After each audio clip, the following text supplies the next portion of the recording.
નમસ્કાર વિદ્યાર્થી મિત્રો. એક્ઝામ ગાઈડરના આ વિડીયોમાં આપનું ખૂબ ખૂબ સ્વાગત છે. આજે આપણે પોસ્ટ ઓફિસ ગાઈડ પાર્ટ 2 વિશે આપણે અહીં માહિતી મેળવીશું.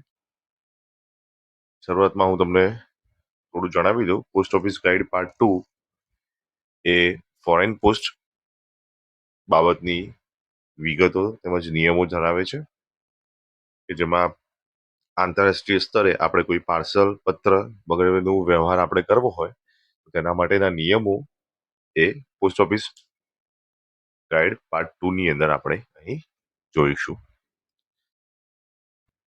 ફોરેન પોસ્ટની ડેફિનેશન જોઈશું. તેના આફ્ટર આપણે અહીં કેટલાક યુનિયનો જેમ કે યુનિવર્સલ પોસ્ટલ યુનિયન તેમજ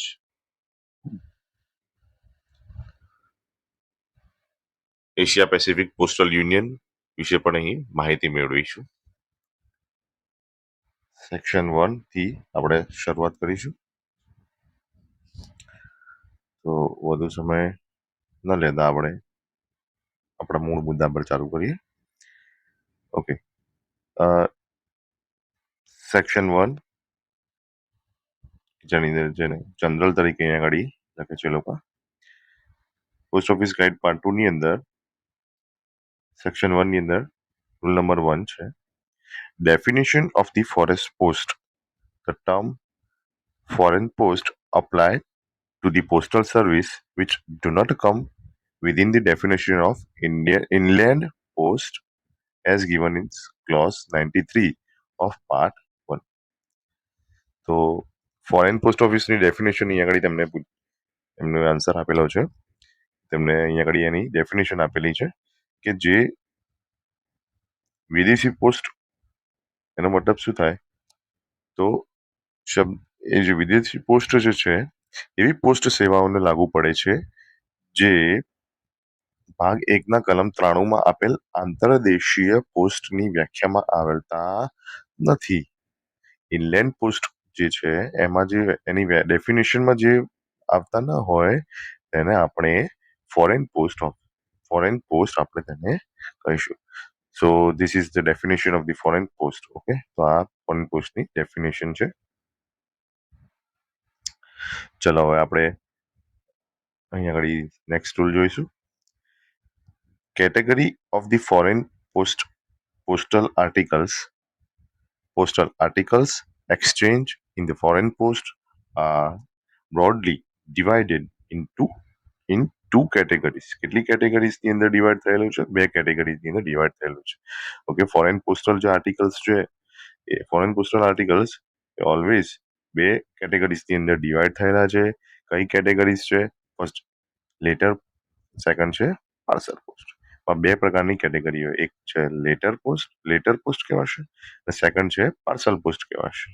ઓકે, આ પ્રમાણે અહીંયા થશે. હવે આપણે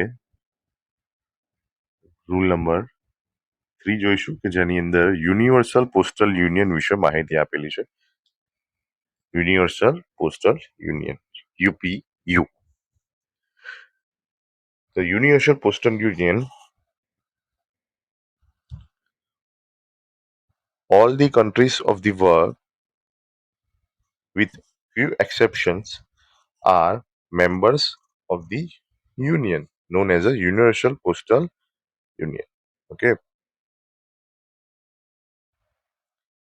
so all the countries of the world with few exceptions are the member of the union known as a Universal Postal Union.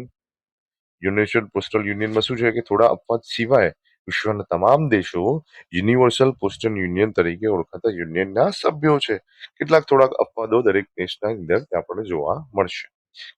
Okay, then the territory of the member countries the union are regarded as constituting a single postal territory for reciprocal exchange of later post item.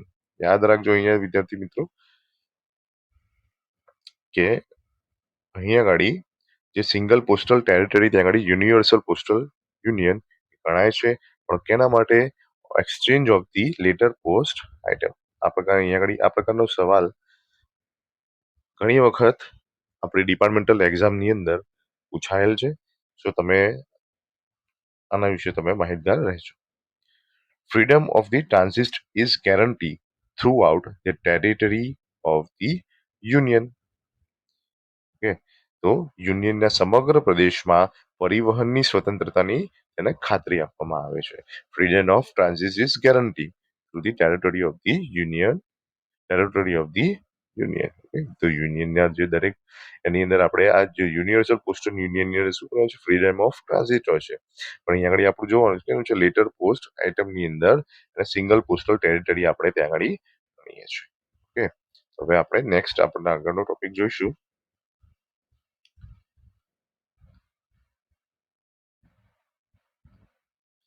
Universal Postal Convention and its detailed regulation, which are binding on all the member countries of the Union, embody the rules applicable throughout the International Postal Service and the provision concerning the later post service.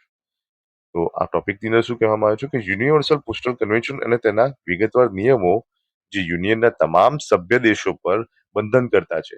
જે universal postal યુનિયનના જે સભ્યો જે છે દરેક દેશો માટે આ નિયમો ત્યાં એના માટે લાગુ પડશે. તેમજ તેમાં આંતરરાષ્ટ્રીય પોસ્ટલ સેવામાં લાગુ પડતા નિયમો અને લેટર પોસ્ટ સેવાઓ સંબંધિત જોગવાઈનો પણ ત્યાં સમાવેશ થાય છે. જેની અંદર જે આંતરરાષ્ટ્રીય પોસ્ટલ સેવામાં જે કંઈ પણ આપણે નિયમો લાગુ પડે તેમજ લેટર પોસ્ટ સેવાઓની અંદર પણ જે નિયમો લાગુ પડે તે પણ ત્યાં આગળ લાગુ પડશે. પછી આપણે જોઈએ the parcel post service with majority of the countries and administration is governed by the Universal Postal Parcel Post Agreement. But the parcel service with non-signatories to this agreement is governed by separate agreement with the countries or administration concerned. જો અહીંયા વિદ્યાર્થી મિત્રો આપણે અહીંયા આગળ ખાસ જોવાનું રહ્યું કે પાર્સલ પોસ્ટ સર્વિસ જે છે, બરાબર છે, પાર્સલ પોસ્ટ સર્વિસ જે છે તો તેમાં યુનિવર્સલ પોસ્ટલ યુનિયન જે છે આ જે સર્વિસ છે યુનિવર્સલ પોસ્ટલ યુનિયનના પાર્સલ પોસ્ટ અગ્રીમેન્ટ પ્રમાણે ત્યાં આગળ આ સર્વિસ આપણને આપવામાં આવશે. ઓકે, તો જ્યાં જોઈએ તો કે મોટાભાગના દેશો અથવા વહીવટી તંત્રો સાથેની પાર્સલ પોસ્ટ સેવા universal postal union parcel post કરાર કલમ 4 મુજબ સંચાલિત થાય છે. પરંતુ આ કરાર પર સહી ન કરનાર દેશો, હવે જે કેટલાક દેશો કેવા હશે કે જે આ કરાર પર સહી ન કરે, તો આ સહી ન કરનાર દેશો સાથેની પાર્સલ સેવા સંબંધિત દેશો અથવા વહીવટી તંત્ર સાથેના અલગ કરાર દ્વારા સંચાલિત થશે. કે એ જે દેશો જે છે ત્યાં આગળ એ લોકો જોડે ત્યાં આગળ સેપરેટ અગ્રીમેન્ટ્સ થાય. એ સેપરેટ અગ્રીમેન્ટ્સ દ્વારા બે દેશો વચ્ચે સેપરેટ અગ્રીમેન્ટ થાય તો એ સેપરેટ અગ્રીમેન્ટ દ્વારા ત્યાં આગળ શું થશે, એનું પાર્સલ પોસ્ટનું જે છે એનું આદાન પ્રદાન ત્યાં થશે. ઓકે, તો આ પ્રકારે આપણે યુનિવર્સલ પોસ્ટલ યુનિયનની અંદર જોવાનું રહ્યું. આપણે આગળ એક જોઈ ગયા, ફરીથી એક બધું રિપીટ કરાવું છું આપને કે યુનિવર્સલ પોસ્ટલ યુનિયન એ સિંગલ પોસ્ટલ ટેરિટરી ગણાશે. કેના માટે? For reciprocal exchange of the letter post item. Okay, universal postal યુનિયનની અંદર આપણે હજી જોઈશું આપણે તો યુનિવર્સલ પોસ્ટલ યુનિયનની સ્થાપના થઈ હતી 9 ઓક્ટોબર 1874માં. યુનિવર્સલ પોસ્ટલ યુનિયન છે 9 ઓક્ટોબર 1874માં છે. 74માં તેની સ્થાપના થઈ હતી અને તેનું જે વડુ મથક જે છે એ બર્ન સ્વિટ્ઝરલેન્ડ કહેવાય છે. Okay, Switzerland. Okay, Bern Switzerland ત્યાં આગળ એનું વડુ મથક છે. ઓકે, બર્ન સ્વિટ્ઝરલેન્ડ એનું વડુ મથક છે. ઓકે, હવે એમાં કેટલા સભ્યોનો સમાવેશ થશે? 192 સભ્યોનો ત્યાં આગળ અત્યારે હાલની તારીખમાં સમાવેશ થાય છે. ઓકે, હવે આપણે યુનિવર્સલ પોસ્ટલ યુનિયન વિશે બીજી અગત્યની માહિતી આપણે મેળવીશું. જો આ પ્રકારની યુનિયન જે છે તેના યુનિયનથી છે ને આંતરરાષ્ટ્રીય સ્તરે શું થાય કે એકબીજા દેશો એકબીજા સાથે વિવિધ પોસ્ટનું આદાન પ્રદાન કરે છે. એટલે આપણે આ વસ્તુ આપણે આંતરરાષ્ટ્રીય સ્તરે થઈ રહી છે એટલે આપણે પોસ્ટ ઓફિસ ગાઈડ પાર્ટ 2 ની અંદર આપણે ભણવાનું. પોસ્ટ ઓફિસ ગાઈડ પાર્ટ 2 એ મેઇનલી એ આંતરરાષ્ટ્રીય પોસ્ટ બાબતે જે એના નિયમો જે છે તેની માહિતી આપણને આપે છે. ચાલો હવે આપણે જોઈશું એક્સચેન્જ ઓફ ધી ઇન્શ્યોર્ડ લેટર્સ. હવે જે આવશે ઇન્શ્યોર લેટર્સ આવશે. Exchange of the insulators is governed by the Universal Postal Convention, but not all the countries admit the insured articles. દરેક કન્ટ્રી એ શું કરશે? ઇન્શ્યોર આર્ટિકલ્સ ત્યાં આગળ લેશે નહીં. Detail information regarding the administration of the ensure articles is given in appendix. જે પણ જે વસ્તુ જે છે ઇન્ટરનેશનલ પોસ્ટલ યુનિયનની અંદર યુનિવર્સલ પોસ્ટલ યુનિયન જે છે કન્વેન્શન જે છે તેમાં દરેક દેશોની અંદર ઇન્શ્યોર આર્ટિકલ્સ લેવાશે એવું જરૂરી નથી. વિભાગો પ્રત્યેનું વિનિમય યુનિવર્સલ પોસ્ટલ કન્વેન્શન દ્વારા થાય છે તો ખરી, પણ દરેક દેશો તેને લેશે નહીં. Okay. Exchange of the money order, postal order, એના પર cash on delivery items are govern by the special bilateral agreement. આ પણ એક મહત્વનો મુદ્દો છે. ઘણી બધી ભૂતકાળની જે એક્ઝામો આપણી લેવાય છે તેમાં પણ આ વસ્તુ આ ક્વેશ્ચન આગળ પૂછાઈ ચૂકેલો છે કે exchange of money order, postal order અને કેશ ઓન ડિલિવરી આઇટમ્સ જે છે એ ગવર્ન બાય ખાલી જગ્યા શું આવશે ત્યાં આગળ? Special bilateral agreement. Okay. Money order છે, પોસ્ટલ ઓર્ડર છે, કેશ ઓન ડિલિવરી વસ્તુઓ છે જે આંતરરાષ્ટ્રીય સ્તરે કેવા કરારો દ્વારા સંચાલિત થાય છે? તો દ્વિપક્ષીય કરારો દ્વારા, બાયલેટરલ અગ્રીમેન્ટ દ્વારા ત્યાં આગળ થાય છે. વિદ્યાર્થી મિત્રો, જે અહીંયા આગળ આઈએમપી ટોપિક્સ જે હું તમને કરાવું છું તે તમારી નોટ્સમાં લખવા વિનંતી છે. Okay. There are special arrangements with a few countries like Bhutan, Bangladesh, and Nepal, under which more favorable conditions are laid down for the exchange of postal articles. કેટલાક એવા દેશો છે જેવા કે ભૂતાન, બાંગ્લાદેશ, નેપાળ અને ખાસ વ્યવસ્થા છે તેના હેઠળ પોસ્ટલ વસ્તુઓના વિનિમય માટે અનુકૂળ શરતો મૂકવામાં આવી છે. જે ત્યાં આગળ ભૂતાન, બાંગ્લાદેશ અને નેપાળ માટે થોડી તેની શરતો થોડી હળવી હશે. Okay. So all the countries in the Universal Postal Union, a list of the member countries of the Universal Postal Union and the agreement to which they subscribe is given below. Okay. તો જે universal postal યુનિયનની અંદર 192 countries જે છે